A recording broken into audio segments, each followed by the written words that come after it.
दिल्ली की एक कोर्ट ने हाल ही में वकील महमूद प्राचा की याचिका को खारिज कर दिया।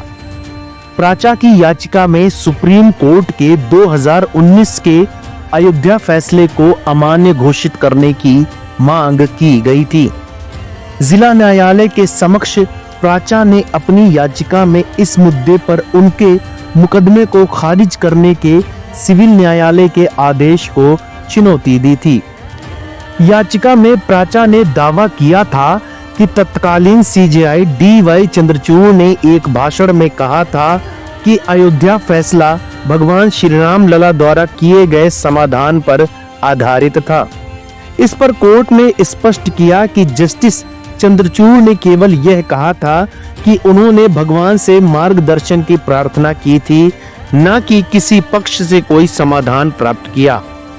कोर्ट ने कहा कि वकील ने ईश्वर और न्यूरोलिस्टिक पर्सनालिटी यानी कानूनी रूप से मान्यता प्राप्त देवता के बीच का फर्क समझे बिना ही मामला दायर कर दिया।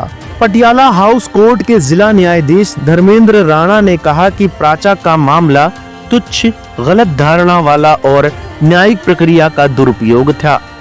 न्यायालय ने प्राचा पर 6 लाख रुपए का जुर्माना भी लगाया, जो निचली अदालत द्वारा उन्हें दिए गए 1 लाख रुपए के जुर्माने को बढ़ा देता है।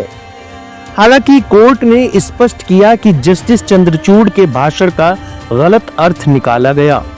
न्यायाधीश धर्मेंद्र राणा ने कहा कि पूर्व सीजेआई ने केवल ईश्वर से मार्गदर्शन की प्रार्थना करने की बात कही थी, जो पूरी तरह आध्यात्मिक अभिव्यक्ति थी, न कि किसी प्रकार का पक्षपात या बाहरी प्रभाव।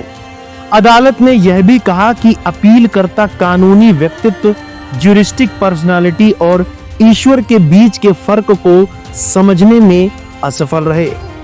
कोर्ट ने जजेस प्रोटेक्शन एक्ट 1985 का हवाला देते हुए कहा कि न्यायाधीशों के विरुद्ध इस तरह की दीवानी कार्रवाई प्रतिबंधित है।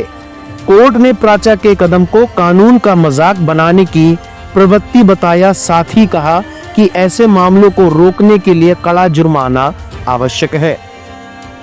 कोर्ट ने टिप्पणी करते हुए कहा कि कुछ लोग न्यायपालिका और सार्वजनिक पदाधिकारियों को बदनाम करने का दुरुपयोग कर रहे हैं। स्थिति तब और गंभीर हो जाती है जब रक्षक ही भक्षक बन जाए।